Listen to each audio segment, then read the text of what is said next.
I am so honored to be here, so pleased to be here for so many different reasons. First of all, I love the Boston Foundation, and I loved my short tenure here as a board member. And I must say that being here for the second year, I didn't realize this was 5 years in a row. Where was I the first three? I don't know.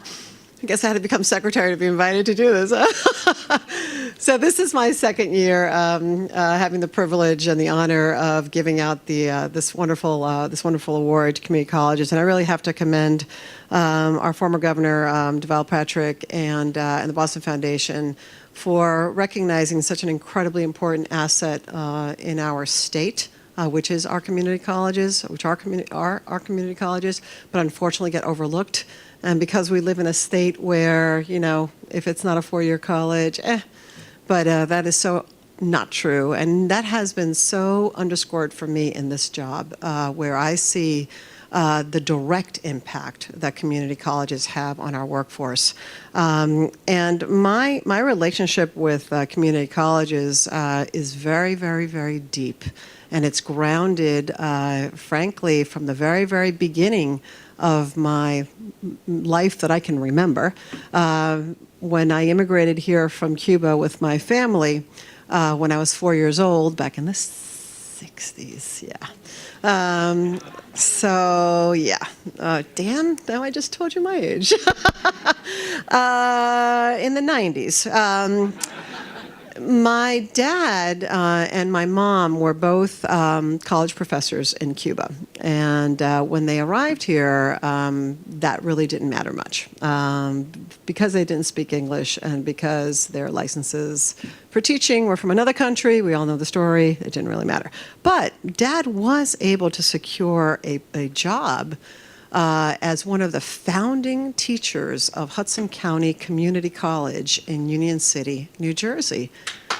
And so from the time I was, barely knee-high, I heard my dad talk about all these wonderful, diverse people that were coming to learn in untraditional ways, and they had challenges, and he would talk to me about how much he admired these students because they were working and they had families, and sometimes a little frustrating for him because they didn't show up for class, right? Because they had to be butts in seat, right? That's the only thing that counted. So that was a little frustrating for him, but he totally understood because he was an immigrant himself, and he understood the challenges of getting there and working, and he mostly taught at night, so that's the community that he was working with. So very special place in my heart with community colleges. And then as I've raised my children, I have five, ranging from younger to older. And they, 3 out of the 5 have had some intersection with Northern Essex Community College in their own individual ways. And this is what I love about community colleges. It's the dynamic ability and the flexibility to be in multiple stages of your life, but still take advantage of the community college. So 2 of my kids took advantage of the early college program, which we have in our budget this year to continue, and it's an incredibly important program. One of them is now graduating from Northern Essex in May, so I'm very pleased about that. And then I have my 20-year-old, which is also taking advantage of Northern Essex. He graduated with a liberal arts degree back 6 years ago, but now wants to be a chiropractor and needs some science classes. So this past year, he took 2 science classes at Northern Essex and now is taking his 3rd and final so that he can now apply for his chiropractic path. So again, so many different journeys and so many different success stories that can happen from this incredible jewel that we have in Haverhill, and in Lawrence, this community asset that so many take advantage of, and so needed in this economy. We talk about unemployment, and we talk about how low unemployment is, and we boast about, we pound our chests about it's only 3% here in Massachusetts. We are the best. But the truth is that although we are doing much better than many, many states, and we have lots of things to celebrate, we still have to look at a little deeply into those numbers, and averages are averages, and we have to be really careful when we talk about averages, because we know that the Black unemployment rate is still at 5%, and we know that Latino unemployment rate is at 5.4%. So, and those are just the folks that we know of, that we're counting. How about all the ones that we're not counting? So it's so important to make sure that we're reaching all of the populations that have not yet come into the mainstream of work, and we spend a lot of time doing that. And I firmly believe that community colleges give folks transformational opportunities to jump back in at their convenience. And as we work on more digital potential access points for them, it also will help with the opportunity to be able to do that at their own schedule, which is really important. So I get to announce the winner, and I must say that I am thrilled to announce the winner. I said a little bit about my history, about being an immigrant here. And the winner of this program directly reflects my experience almost 100%. And I found that quite touching, and I found that quite inspiring. And I was very, very happy that this program existed. And basically, this program for this winning college does exactly what my parents did not have. My parents did not have the access to English learning and the access to fortify their licenses in a way that they could use it when they got here. As I said, they were not, my parents, when they arrived here, their teaching certificates, they were PhDs. That did not matter here. And their English wasn't up to snuff, so they both started working in factories. My mom worked in a sweater factory. Dad worked in a machine shop, and he is the classic absent-minded professor, so how he did not get hurt, I have no idea. He couldn't hammer a picture frame to the wall without hurting himself. So Dad eventually, and Mom, both went back to school. They went to Montclair State College, and they both got their master's degrees in teaching. They both learned their English, of course, and after 12 years, think about the economic disadvantage, right? 12 years after they arrived in this country, they were fortunate enough to go back to their vocation with the help of their community and the ability to find opportunities in their vocation. So I could not be happier to award this year's prize to the Northern Essex Community College in recognition of the fantastic work they're doing with their Programa Internacional de Educación Superior Latinos de Northern Essex, or PS Latinos de NECC. So I want to give a big round of applause to Northern Essex.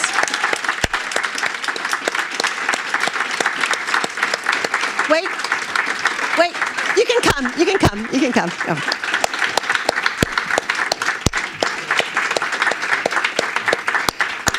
So the work that you are doing and where you geographically sit is so important. And the fact that you are helping so many immigrants transform their lives is going to change our region, the economy in our region. It's going to help them prosper, and it'll help our entire region prosper, help their families, and I really appreciate everything you guys are doing. So on behalf of the Boston Foundation and Deval, Patrick, congratulations.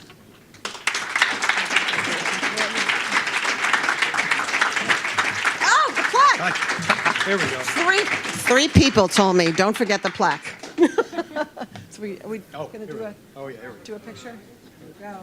Naomi, it's all yours. Oh. Okay, here we go.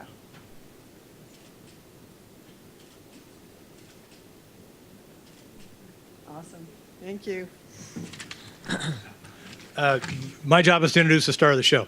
All I could say, anything I say at this point is going to be icing on the cake. Secretary Acosta, thank you so much for the generous description, not only of your family history, but of community colleges in this country, really. You went right to the heart of who we are and what we do, and I'm grateful for that.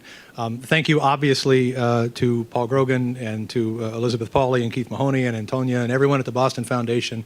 My first encounter with this wonderful organization was back in 2007, as this organization and a few other foundations helped 4 community colleges in Massachusetts, my own, Roxbury, Springfield, and Bunker Hill, begin the journey called Achieving the Dream, a national effort to help students who are low-income, first-generation, minority students largely, achieve greater success at community colleges.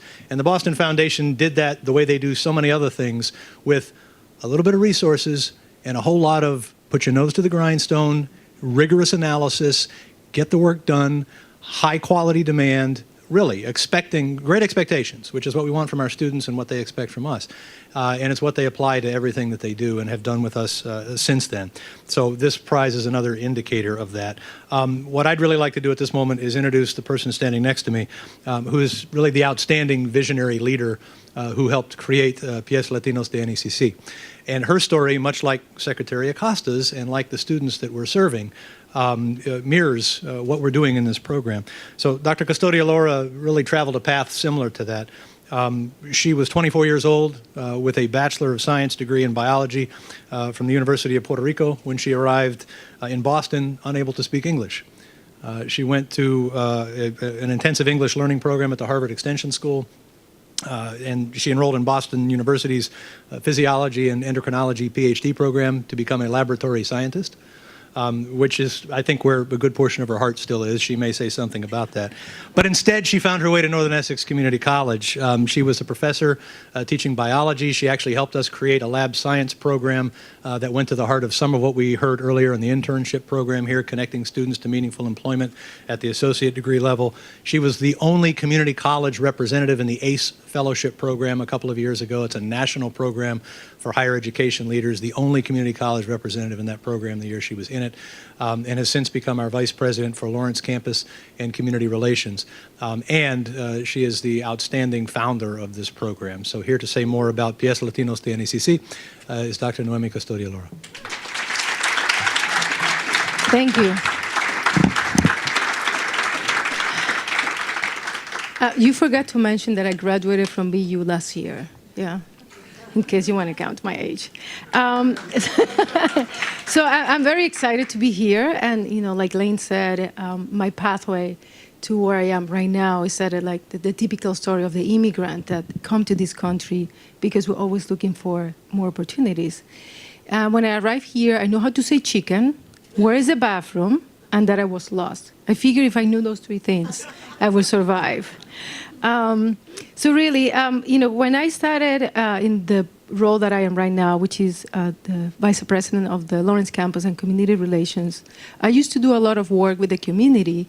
And a lot of the things that I figure out from talking to people in Lawrence is that we have a lot of immigrants that have degrees, that have college credits, yet when you look at the census, you see that we are hovering about 11 to 13%.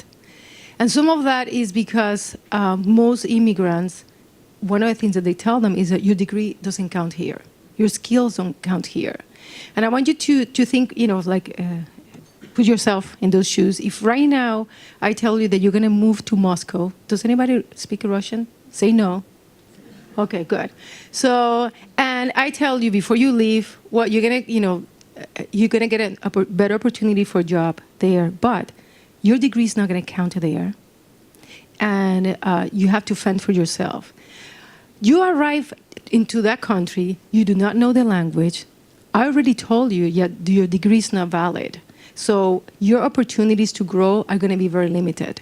And those are the things that we encounter at Northern Essex when I was speaking with a lot of immigrants. They already feel that their skills are not valid, that their PhDs, their master's degree, being owner of a business for 20 years, it doesn't matter in this country. So what they do is they focus on get whatever job they can so then their children will have the opportunities that they don't have. So one of the things that we created throughout the process is let's figure out a way to help them validate their credits. And originally, the intention of the program was just that, to help people to validate their credits. In the process, we realized that people need not only to validate the credits, they need to understand what is on that paper that the company just sent me saying which are my credits that are valid, or what else I need. They also need English, and they also need the connections with employers. So through this process, we have been working with Mass Hire. We are working with the Lawrence Public Schools. We're working with the Lawrence Partnership that has a large group of industry partners. And the idea is that through them, also through our area of non-credit, and we have there Erin Shalek, who is a person that helps us with the ESL courses, combine all of that to help people to get better jobs.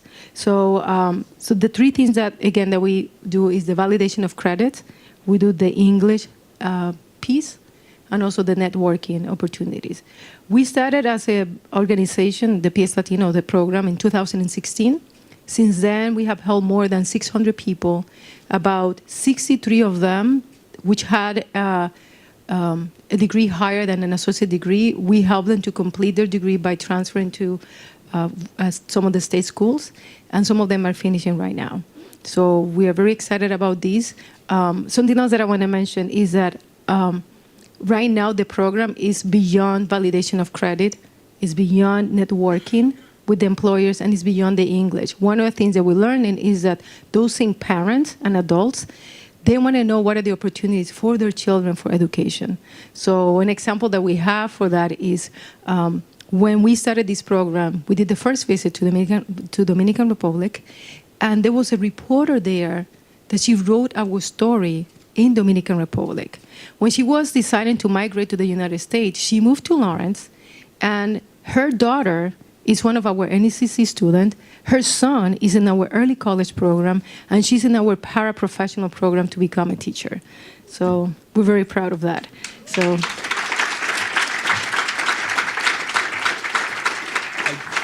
Thank you. Lastly, I just want to mention, we do have a large contingency here from Northern Essex Community College, including a number of staff who've been key to this, and 3 of our trustees. You heard from one of them earlier, our chairman, Mr. Jeff Linehan, who's been on the board for 10 years now, Anita Warden, founder of Select Renewables, and also Mary Ann Palin-Adele with Everett Mill. Thank you to our trustees who are here today. We appreciate that. These are volunteer positions. They're not elected, they're appointed. They don't run for office. They don't, I mean, we buy them dinner once a year. And they are fabulous, supportive people. The last thing I'll mention, you know, one of the things that is so important about this, and you heard it highlighted many times through the panel, through Secretary Acosta's comments, Antonia's comments, one of the most important things community colleges can be doing in Massachusetts right now is addressing educational disparities, particularly around gateway cities. Every place is important, don't get me wrong, and the educational attainment rate in Lawrence is 11%. 11% of the adults have a bachelor's degree or higher in the city of Lawrence. Pair that up with Springfield, Holyoke, Fall River, I mean, go around the state, the gateway cities. This kind of work can happen in all of those gateway cities. Thanks to the generosity of the Boston Foundation, the award funds that this comes along with, we'll be doing 2 things for our college, helping to create industry-specific ESOL coursework within the city that is geared toward in-demand jobs that these immigrants will be pursuing, and helping us with a scholarship fund that we've established specifically to get the early college kids through their associate's degrees in the city of Lawrence. Because as you heard Dr. Custodia say, many of these families are coming to us as one, and we want to be able to serve the parents and the children. So thank you again to the Boston Foundation, to all the readers of the applications, and to all my colleagues for being here today. We appreciate it.